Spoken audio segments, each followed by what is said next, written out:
Hi everyone, welcome back to my YouTube channel. Thank you so much for joining me. If you're new here, my name is Holly. I make food and fitness content and this is going to be a fitness style video. It is going to be a sit down chat with me today. I basically had been asked by a few people to make this video anyway, but I kind of wanted to talk to you guys about my running journey, the best tips to kind of get started, because if you did not know, I just ran my first ever half marathon, and prior to this I have not had any running experience really.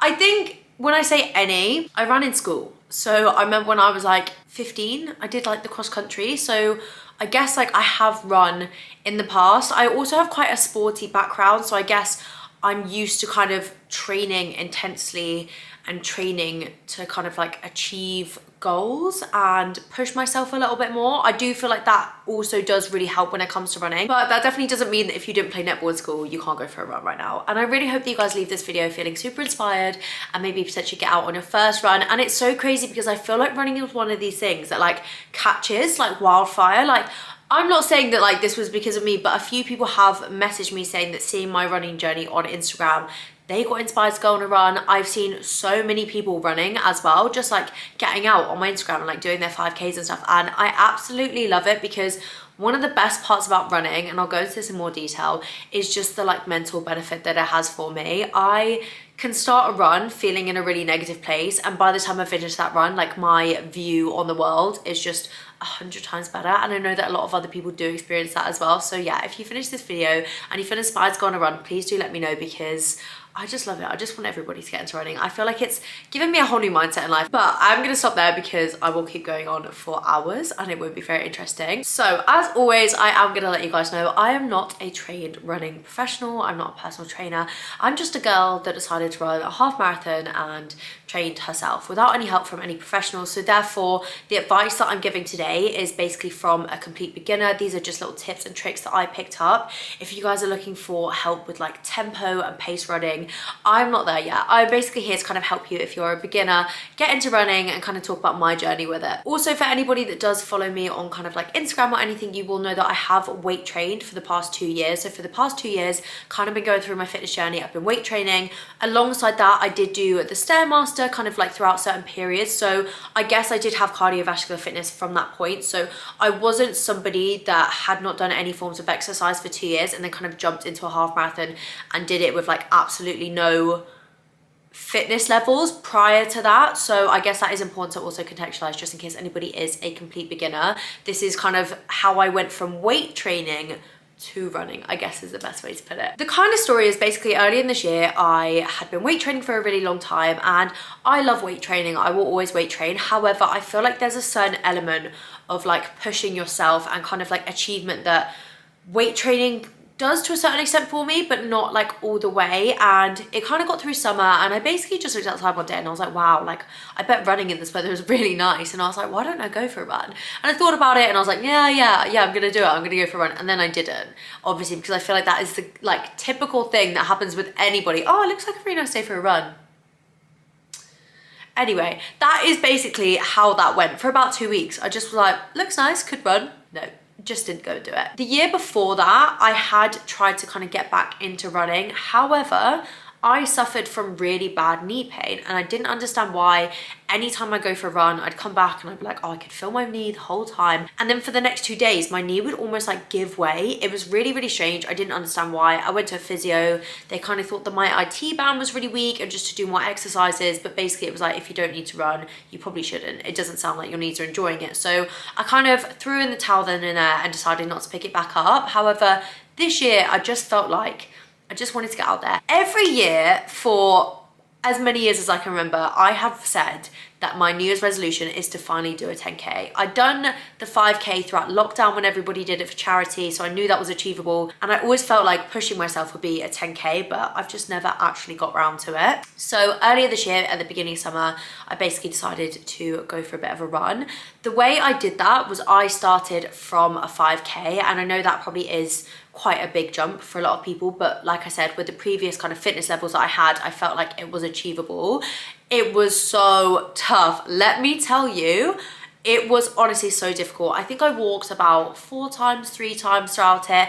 I had to keep stopping and breathing. I had to stop because of stitches. My legs wanted to give up. My asthma was bad. Everything was basically fighting against me in that run. And I was like, okay, that was really tough. But in the weirdest way possible, it gave me the running bug. And I think 3 weeks later, I decided to do a half marathon, and I trained for my half marathon within the space of 12 weeks. And yeah, and then I trained and I did a half marathon, and I am now completely hooked. But I think the thing that most of you guys want to know, and I did put a question box on Instagram, you guys sent me loads of questions, is kind of like where to get started. And that is what we're going to jump into first. So the main question was basically like, how do I even start? Like, how do I get out the door and get on that first run? So one of my top tips, if you are a beginner, before you get out that door and start your first run, please make sure you have the correct equipment. This is why the year before I couldn't run because of my knee pain, because I was running in, I think I was running in Converse. They are not running shoes. Guys, if you want to get into running and take it seriously, you need the right equipment. And that starts with a really, really good pair of running shoes. I will pop the ones I have here. Cannot recommend Hoka's enough. I have, touch wood, had no knee pains, no twinges, no anything since I started running, even through my half marathon. And I know that that is down to finally investing in a really good pair of trainers. I do think my Hoka's were about £100, but they will last me such a long time, and they're going to prevent me from getting an injury. And I cannot explain how important that is if you start running. Also, finding the best pair of running shoes for you is very specific. I think I got really lucky with my pair because they were the first ones that I kind of researched and looked up, but they were supposed to be good for knee pains. Just have a little look online, kind of address what your issues are. If you get hip pain, if you get back pain, if you get knee pain like me, there is so many websites or articles out there which will point you in the direction of the best brands for that specific type of pain, what you should be looking for in your trainers. Also, you need to assess, are you flat-footed, wide-footed? All of those things will really come into play. If you don't feel like the internet is kind of helping you enough with that, you can actually go to like running shops or like trainer shops, and some of them, maybe have a look which ones in your area have them, because I'm sure there will be one. Some of them have like treadmills where they can film you running and assess your running style and almost help you with your running as well, but also find the right pair of trainers to kind of like correct your running, if that makes sense, which I think is really cool, and I do need to go and do it. But like I said, I have just found such a good pair of Hoka's. I don't want to like mess around with my trainers, and I found like the golden pair basically. But yeah, running trainers are essential. The second thing I'd really recommend, especially for us girls, is a good sports bra. If you want to start doing long distance runs or just long runs in general, you need to have a good sports bra. That was a mistake that I made on like my second run. I just suddenly had really bad back pain and really bad like breast pain, especially if you're like me and you have had a breast augmentation. Please invest in a really good sports bra. I will also pop the ones I have here and leave all of the links in the description box if you guys do want to shop. But Gymshark for me has been the best brand so far. They are, again, a little pricey, but if you invest in these things initially, they are going to keep going with you throughout your whole running journey. So they're not things you're going to need to continually keep buying. The third piece of equipment I would say is super important is also a running vest. I use the Freetrain one for the majority of my runs. It's just really good not to be holding anything when you're running. I did used to run with like my inhaler and my phone in my hand, but I always feel like if I fall over, like I'm literally just gonna land on my face. And also it's so nice to kind of run and not feel like you're juggling loads of things. So with the Freetrain ones, you can put your phone in there. I pop my inhaler in one pocket and pop your keys in another pocket. And I think I have another one that I put liquids in sometimes if I do longer runs. They're just really, really helpful. Like when you're running, the only thing you want to concentrate on is the fact that you are running. If you have all of the equipment to get you through the run, which are probably those main 3 things that I would recommend, then that is all you need to focus on, is you and running. And then it's UV you. It's not UV your bad trainers or UV your phone in your hand or your inhaler in your hand. Also, I've lost like multiple inhalers on runs from putting them in my pockets or having them in my hands and losing the lids. It's just a bit of a disaster. So these are the kind of initial things that I would say are really good just to invest in. So now you've got all of your equipment, all you guys need to do is get out that front door. I really want you, if you want to go for your first run, to take away any distances, any pace, any times, anything like that. Like get that all out of your mind, because What somebody else is doing is so irrelevant, and if you're comparing your running journey to anybody else's, that is the worst thing to do, because you cannot be like, oh, so and so did a 5k on Instagram, I'm gonna go and do that, until you actually know your ability. And that's when you can start setting yourself times and setting yourself distances.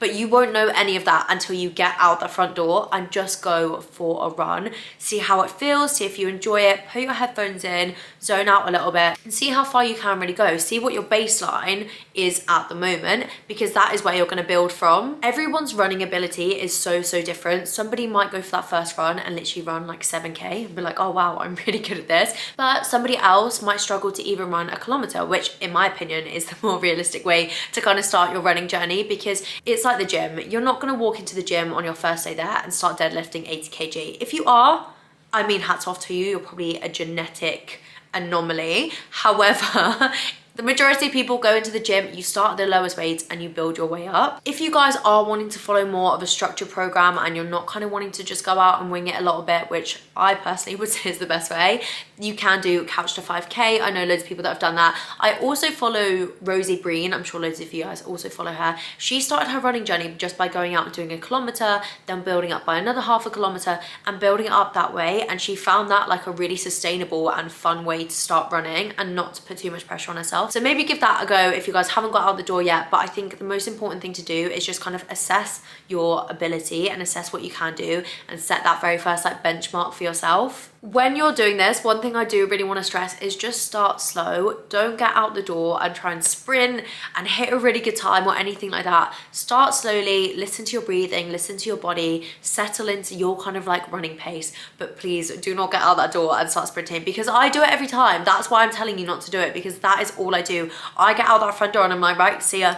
And I try to go so fast, and no matter how many runs I've been on, I just can't stop. It's just like this surge of like adrenaline and you get really excited. So just start slow, take it easy. And also, if you guys do want to start tracking your runs, download Runkeeper.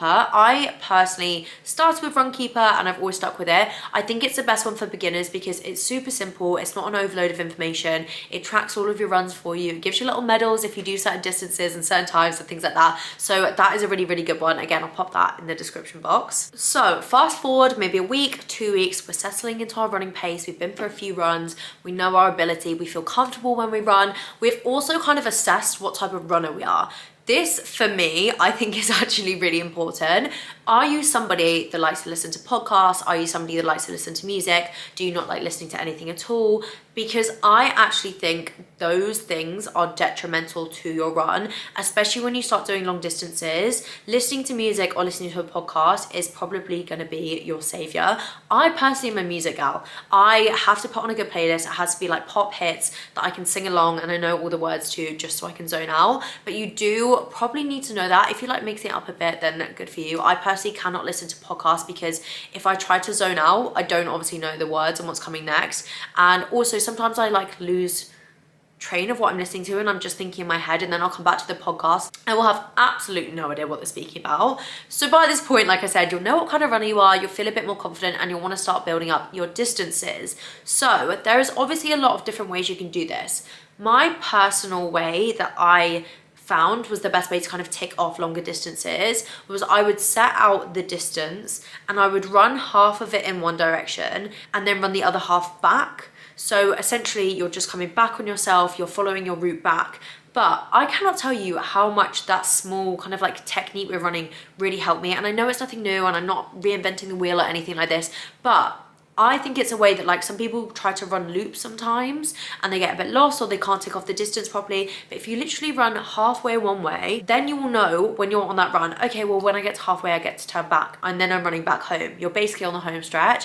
And I just feel like that really helped my mentality when I started running. So if I wanted to do a 5k, I'd run 2.5k in one direction and then I'd be like, right, halfway done, now I just get to run home. And then I feel like you have an extra surge of like motivation when you're running home. It's like crossing the line on a race. Like you have this surge of adrenaline because you know that you're nearly there. So that is kind of the best way to do it. And I've done that with all of my distances. So I did that with 10 miles, I did it with 8 miles, I did it with my 10Ks. Obviously, if you have a really good like running loop around you, then that probably is a really good way. But if anybody else is like a city runner and they're running through a city centre, doing that kind of like halfway split really helped me. Also, one thing that I want you guys to remember when you are running is that a 5k to a 10k jump, and I think it's important to know those two, because I feel like people do 5Ks and they're like, oh, I'm gonna do a 10K next, and it's kind of like the following step, but like that jump is huge. Like please bear that into account and don't just go from a 5K to a 10K. Like doing a 7K and doing an 8K is absolutely fab as well, and don't underestimate the jump from those distances, because that's when people start to beat themselves up and they think, well, I just can't get past a 5K. Well, from a 5K to a 6K, like it's a whole other ball game. Like you're pushing your body beyond a distance that you've ever run before, and that is going to be a huge shock to your system, and things like that really take time to kind of build up to. Now I'm going to go on to the portion of the video which was, again, one of the main questions was people kind of asking, how do I keep going if I'm struggling? And mental block and like the runner's wall is a huge thing, and this is why I feel like running is so different to any other activity that I've ever done, because it's the one activity where you are the only person that can really push through that barrier and keep yourself going. Because I've had it when I've tried to do a lift and I failed on that lift, and you just kind of stop. With running, the aim of the game is not to stop, essentially. So if you're doing a distance and you hit that wall, it is you v you, and it is 99% mentality at that point. It is just you trying to defeat yourself, essentially. I think knowing that as well is just a good thing to remember. I actually listened to a running podcast, and this guy runs like ultra marathons, which is just days of running, and he was actually talking about the fact that when your brain starts to say to you, I'm tired, you're not. You're 40% done at that point, because your brain is kind of going into overdrive and thinking, well, we're doing a lot, like maybe we need to slow down a little bit, but you are only using 40% of the energy in your tank. So remember that and just keep pushing. But there are a few little tips I can give you guys if you do feel like you kind of hit those walls. So one thing is something that I already mentioned, which is zoning out to your music. Guys, I cannot tell you how much this helps me. If I'm running and I'm a bit like, oh, I don't want to do this, I just think, nope, sing along to the lyrics, because having two trains of thought in my head is just impossible. So I just zone into that one train of thought, which is me singing the lyrics. It's normally like Spice Girls or like Sugar Babes, something like that. And I cannot tell you, because by the time that song's done, you've already kept going for another 3 minutes. So what's to stop you from doing another 3 minutes and just keeping yourself going even more? Also, I want you guys to give yourself positive reinforcement. I think a lot of the time when you're running and you feel like you're going to stop, you kind of start to like beat yourself up, and you're like, oh, I knew I couldn't do it, I need to stop, I'm tired. Think about how negative those thoughts are. That is your brain transmitting that across your whole body. You need to give yourself positive reinforcement and just reinforce some positivity and keep yourself going. So one thing that I always do is I just consistently say to myself, I'm not going to quit, I'm not going to quit, I'm going to keep going, I've done this, I can do this. Just say things like that over and over, and just really beat down those like negative thoughts. And I cannot tell you how much it helps, because those negative thoughts only kind of overpower you mid-run for small periods of time. So if you can kind of beat them down and push past them, normally they do fade away, and then that's when you zone in to your Sugar Babes and just kind of zone out for the rest of the run. Another thing that's really helped me throughout my long distance running is learning that you can slow down. Sometimes, I get it, you do need to stop. If you have a really bad stitch, guys, they're the worst. I actually hate stitches and I can feel them brewing sometimes. If you have a really, really bad stitch, the best thing you can do is potentially stop, have a breather, and stretch it out. However, if it is just kind of you v you and you're just feeling a little bit overtired, a bit out of breath, especially if you just run up a massive hill, because I have to do this all the time, just slow your pace. Even if you are like walk running, you're still moving, you're still putting one foot in front of the other, and you're still getting that distance done. So just keep remembering that. Even if you do feel like, oh my goodness, I cannot keep going, just slow down your pace. Take a while to kind of like recenter with yourself and just settle your body back down to a slower pace. And then when you feel like you can, start to build it back up again. But just remember, there is no losing in walking.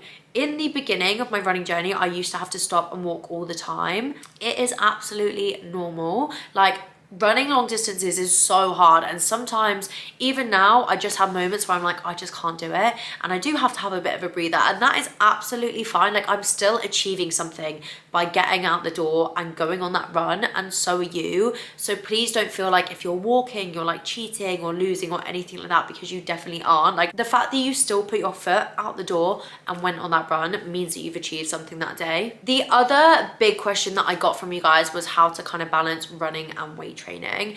This is something, and I did talk about this on Instagram, I did struggle with. When I kind of set myself the half marathon challenge, it did take precedent over my weight training, just because that was what I was really enjoying and really focusing on.